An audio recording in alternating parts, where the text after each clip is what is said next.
bit on the history and background of Twitter. Twitter was founded by Jack Dorsey in 2006. Back then, Twitter was actually referred to as Twitter. Apparently, it was a popular trend to drop vowels in social media names. For example, Flickr and Tumblr also followed the same trend and still kept their original names today. The idea for Twitter was originally to be an SMS-based communication platform where a group of friends can be aware of each other's whereabouts based on their status updates. As you may know, character limit is a part of Twitter, but it was never an original idea. Because Twitter started off as an SMS-based communication platform back in 2006, at that time you could only type within the 140 characters limit because this was imposed by the mobile carriers through the SMS protocol standard. Ever since Twitter grew bigger and eventually became into a web platform, the 140 character limit remained as a part of Twitter for branding. However, in 2017, Twitter decided that the 140 character limit was no longer relevant and increased this limit to 280 characters to attract new users, increase growth, and help users spend less time condensing their thoughts and more time tweeting, which helped users to gain followers, leading to greater engagement. Where is he? Oh, there you are. These are some of the features that have contributed to Twitter becoming one of the more dominant players in social media. Trends for You is a feature where Twitter will show you the most tweeted tweets or news in the country you're in or anywhere else in the world. So you will know what people have been tweeting about in the last few hours or even seconds, increasing engagement through more users replying and retweeting. Retweet, probably the more known feature, is when you reshare a tweet that someone has typed. In a way, this can help spread messages to more people, similar to word of mouth, and hence may appear on Trends for You, where more of an audience can see it, which attracts more users and increases engagement. These features are similar to other social media platforms such as Facebook. However, the interactive and simplicity of these features allows Twitter to differentiate themselves from competitors, which contributes to their dominance in social media. Onto consumerism society. The term consumer society is used to refer to a society in which consumers are encouraged to consume goods and services in abundance. And we can also say that the consumer society is the result of the need for economic growth and the research of profit. It means that the society is always looking for a production which is more and more massive. Furthermore, our society wants to obtain as much information as possible in a short lapse of time. On one hand, this is explained by the arrival of social networks like Facebook, Twitter or Instagram and many others in the world. On the other hand, the release of the first smartphone exploded the number of users of these social networks. That is why we can talk about consumption of information. As Hector mentioned before, the rise of social media such as Twitter have allowed companies to promote their products in a different and more efficient way. Companies nowadays pay thousands a month, between $2,000 and $400 a month in the US, to advertise a product online. Twitter, having more than 300 million users, an advertisement on their website could be more than profitable for the company promoting the product. Furthermore, according to an IBM Research in the UK, France, Italy and Germany, 50% of the customers' buying decisions are influenced by social media. This research also reveals that a quarter of the customers in these countries claim that it is imperative to refer to social media when buying a product. Consumers are starting to completely rely on social media to buy products. But why do these consumers have started to consume in this new way? According to the Nielsen report entitled State of Media / the Social Media Report 2012, consumers will retweet info about a specific product that they have seen advertised on TV. Furthermore, the companies now even use our accounts to reach directly to their customers instead of using a personal customer service by phone. For them, it is cheaper and the customers prefer it that way. We can thus confirm that social medias like Twitter have a major impact on the consumption of goods and services and have massively boosted the profits of the companies by influencing their users. But when does this trend begin? The birth of consumerism society has begun during the Industrial Revolution from 1760 to 1830 approximately, but it started to grow up just after the Second World War with the invention of TV and the increase of the radio.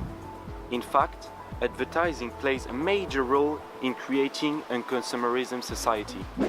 Now, we need to discuss how Twitter makes money. Even though Twitter is free to sign up, it still turned over $2.1 billion in revenue in 2017. How did they do this? Tom Webster once said, "If you are not paying for the product, you are the product." But what does this actually mean?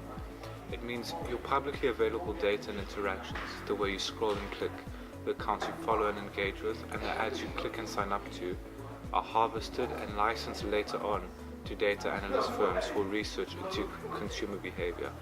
This is all done in efforts to bring more personalized ads more effectively. For example, if you are a 16-year-old male, you're more likely to click on a promoted tweet that relates to a video game console than an insurance policy. The main goal is to get you to click on an ad, not just to scroll past, because Twitter generates more revenue per click. So we have covered data licensing as one of the revenue streams. The other ones fall into promoted tweets, accounts and trends, but we'll focus more on tweets now. Promoted tweets are divided into two, CPM and CPC. CPM is short for cost per thousand, and this is when Twitter charges a promoter for every 1,000 impressions that your ad gets. For example, if 200,000 people from your target audience sees your tweet, and if Twitter charges a $5 CPM, it will cost the promoter $1,000 to run the ad campaign. But when someone clicks on an ad, this will then turn into cost per click, or CPC, and will charge a promoter an individual fee. Let's bring in another example. If you come across a Play Online Now Lotto advert and click on it, it will cost the advertiser something like 30 cents per click. This may seem expensive, but once you get redirected to the promoter's website and sign up, you are more likely to load a few dollars into the website and play a scratch card than if you were to scroll past the ad and sign up later, because you will likely forget it. A 30-cent fee in return for a few dollars may also not seem like a high margin, but now that the user has signed up to the Lotto page, it is easier for them to continue playing rather than to switch to a competitor. Promoters seek this retention. However, there is only limited space to advertise, so this dollar amount is charged on an auction basis, and the way this is contested is based on a few factors, such as the size of your audience, how many other advertisers are also targeting that particular audience, and how much your bid is. When we hear people say things like data is the new oil, Andre Berger, the VP of Unilever, said this, or data really powers everything that we do, Jeff Weiner, the CEO of LinkedIn, said this, they really aren't joking. These are the business models of our future. I will now be focusing on Twitter revenues and how the company is goal-oriented. 86% of Twitter revenues come from advertising. For the second quarter of 2018, advertising revenue reached $601 million, an increase of 23% year-over-year. Twitter makes additional money through data licensing. This form of revenue is growing in 2017. Data licensing and revenue other than advertising increased by 18%. Moreover, television shows and digital media brands generously invest in Twitter. For example, they're promoting live tweeting as a means to gauge interest and respond during event coverage or broadcasts in order to increase their own revenues. In terms of Twitter organizational structure, the reason why it has become dominant player in social media communication is because of clear objectives which the company has set in order to achieve their goals. I will mention some of them. Firstly, they focus on strengthening their core. Twitter aims to increase the amount of active users by improving user experience. For example, adding depth to content, upgrading DM features, and continuously adding more features while maintaining simplicity in mind. This helps customers to be more engaged and not feel bored with the media platform. The second goal is reducing the barrier to consumption. This helps the company to focus on better organization, such as using data mining.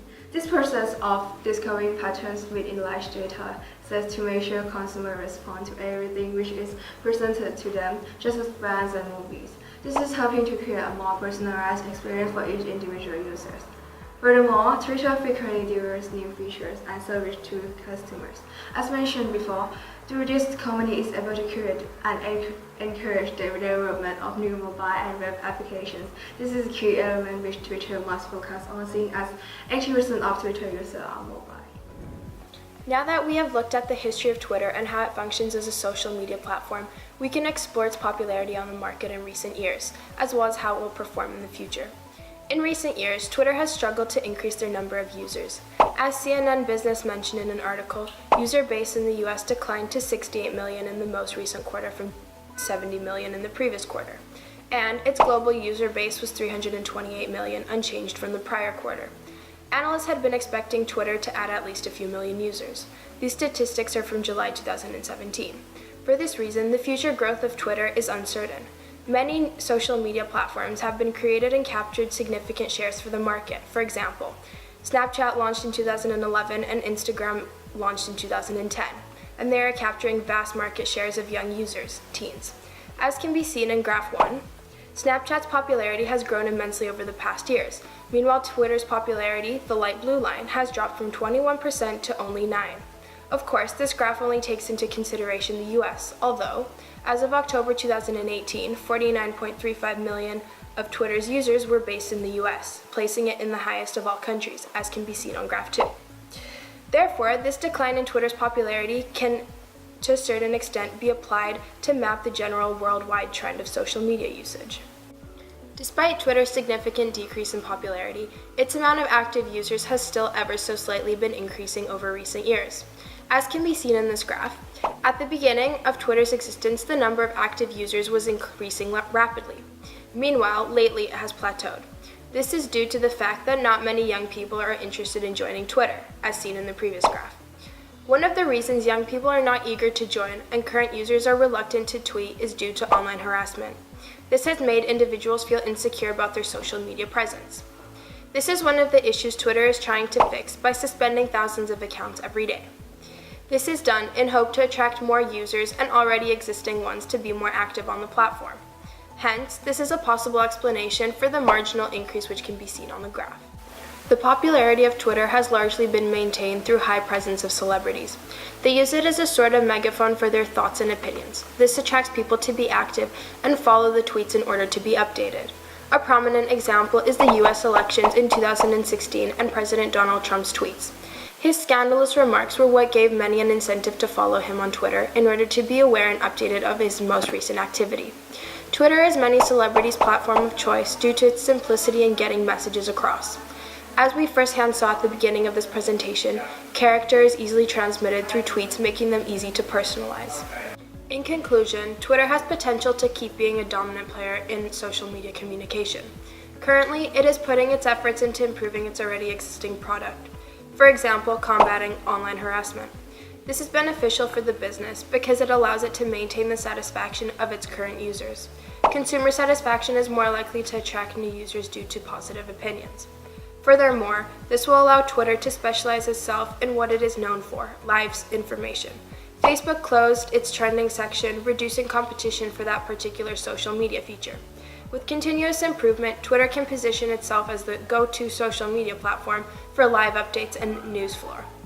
Additionally, Twitter's stocks have been going back up recently after a sustained low in the years of 2016 and 17.